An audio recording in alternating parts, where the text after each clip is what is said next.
Tuhan, ada yang bilang kalau engkau itu utusan atau nabi. Berarti engkau bukan Tuhan. Kalau engkau Tuhan, kok engkau bilang diutus? Mana yang benar?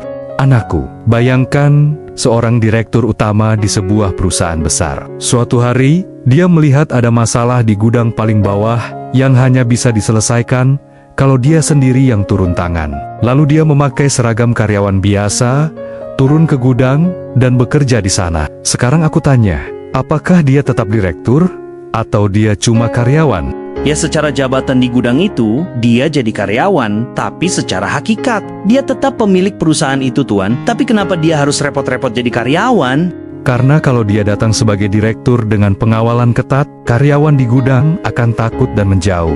Dia harus mengutus dirinya sendiri dalam rupa pelayan, supaya bisa makan bersama mereka, merasakan lelahnya mereka, dan menyelamatkan perusahaan dari dalam. Begitulah aku. Aku adalah Sang Firman yang menjadi manusia supaya aku bisa menyentuhmu tanpa membuatmu mati ketakutan karena kehebatanku yang sebenarnya.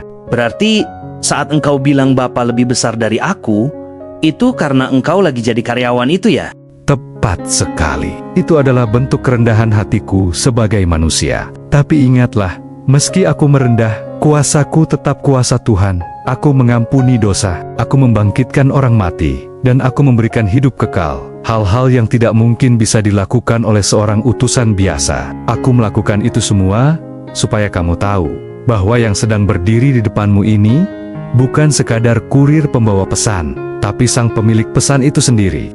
Jadi, janganlah bimbang. Aku adalah utusan dalam tugasku, tapi aku adalah Tuhan dalam hakikatku. Akulah Yesus, Tuhan yang mencintaimu sampai rela menjadi pelayanmu. Good Friday is the day we remember the greatest sacrifice in history.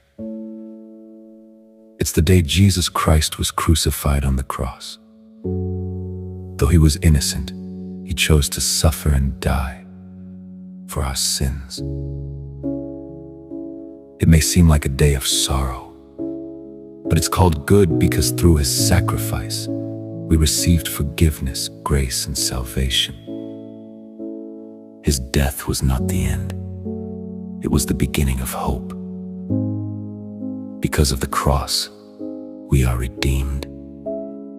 Because of his love, we are free.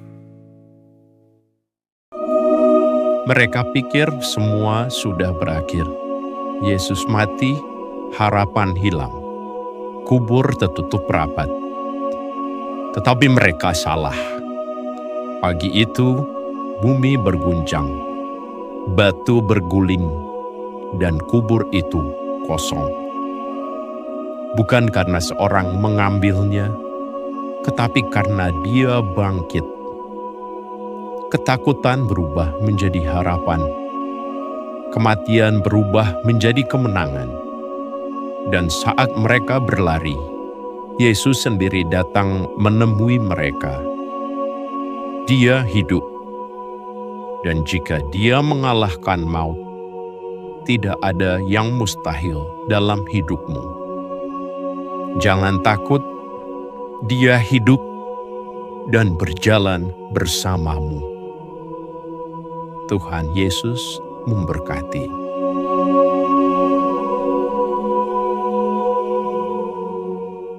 Kebangkitan Yesus adalah peristiwa yang luar biasa dalam iman Kristen. Tapi, apa yang membedakannya dengan kebangkitan Lazarus? Lazarus yang telah dibangkitkan Yesus dari kematian pada akhirnya mati lagi. Kenapa?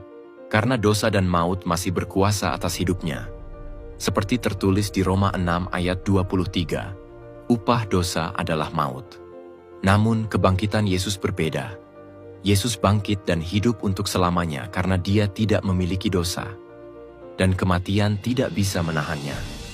Seperti tertulis di Roma 6 ayat 9. Karena kita tahu bahwa Kristus sesudah ia bangkit dari antara orang mati, tidak mati lagi. Maut tidak berkuasa lagi atas dia. Haleluya! Yesus telah mengalahkan kutuk dosa dan membebaskan kita dari maut. 1 Korintus 15 ayat 55-57. Sengat maut ialah dosa dan kuasa dosa ialah hukum Taurat. Tetapi syukur kepada Allah, yang telah memberikan kepada kita kemenangan oleh Yesus Kristus, Tuhan kita. Jadi kebangkitan Yesus bukan sekedar kebangkitan dari kematian, tapi juga kemenangan kekal atas dosa dan maut, dan juga sebuah janji di mana kita semua yang percaya dalam namanya akan turut dibangkitkan untuk kehidupan yang kekal bersama Yesus di surga. Seperti yang Tuhan Yesus sendiri katakan, "Akulah kebangkitan dan hidup. Barang siapa percaya kepadaku, ia akan hidup walaupun ia sudah mati." Tahukah kamu kalau Yesus mengucapkan 7 kalimat yang penuh kuasa di atas kayu salib? Setiap kalimat mengandung kebenaran yang mendalam dan mengubah hidup. Pertama, Yesus berkata, "Bapa, ampunilah mereka, karena mereka tidak tahu apa yang mereka perbuat." Bahkan dalam penderitaannya, Yesus memilih untuk mengampuni, menunjukkan bahwa tidak ada dosa yang tidak dapat diampuni. Kemudian dia berkata kepada penjahat itu, "Aku berkata kepadamu, sesungguhnya hari ini juga engkau akan ada bersama-sama dengan aku di dalam Firdaus." Tidak ada seorang pun yang berada di luar kasih karunia Tuhan, bahkan di saat-saat terakhir mereka. Yang ketiga, Yesus berkata, "Ibu, inilah anakmu," dan kepada murid, "Inilah ibumu." Pada saat-saat terakhirnya, Yesus tidak hanya peduli pada ibunya. Dia sedang membentuk sebuah keluarga rohani yang baru. Ini adalah gambaran gereja di mana orang-orang percaya dipersatukan sebagai saudara dan saudari di dalam Kristus. Kalimat keempat adalah, "Allahku, Allahku, mengapa engkau meninggalkan aku?" Di sini Yesus menanggung beban dosa-dosa kita, merasakan keterpisahan dari Allah yang memang layak kita terima. Yang kelima, "Aku haus," sebuah momen kehausan fisik yang juga melambangkan kerinduannya untuk menyelesaikan misinya. Keenam, sudah selesai. Yesus menyatakan bahwa karya keselamatan telah selesai dan dosa-dosa kita telah dibayar. Terakhir, ketujuh, "Bapa, ke dalam tanganmu kuserahkan nyawaku." Yesus percaya sepenuhnya kepada Bapa, bahkan di saat-saat terakhirnya. 7 kalimat ini mengungkapkan kedalaman kasih dan pengorbanan Yesus. Jika kamu percaya akan kuasa firman-Nya, ketik amin dan bagikan video ini untuk mengingatkan orang lain akan kebenaran yang mengubah hidup yang diucapkan dari kayu salib. Dengarkan ini. Never go to sleep without saying these 4 things to God. The last one will renew your faith, but first save this video and send it to those that you love. 1. A prayer of thankfulness. Heavenly Father, thank you for today. Thank you for every blessing, big and small, that reminded me of your love. 2. A prayer for safety. Lord, as I prepare to rest, I ask for your protection over me and my loved ones. Guard our home and keep us safe through the night. 3. A prayer for shepherding. God, lead me on your path. Guide my thoughts, my decisions, and my heart toward what is right and pleasing to you. Be my shepherd, leading me beside still waters and restoring my soul. 4. A prayer for blessings and renewal. Father, bless me with your presence, renew my faith, and fill me with hope for tomorrow. I trust you and surrender all my fears and worries to you.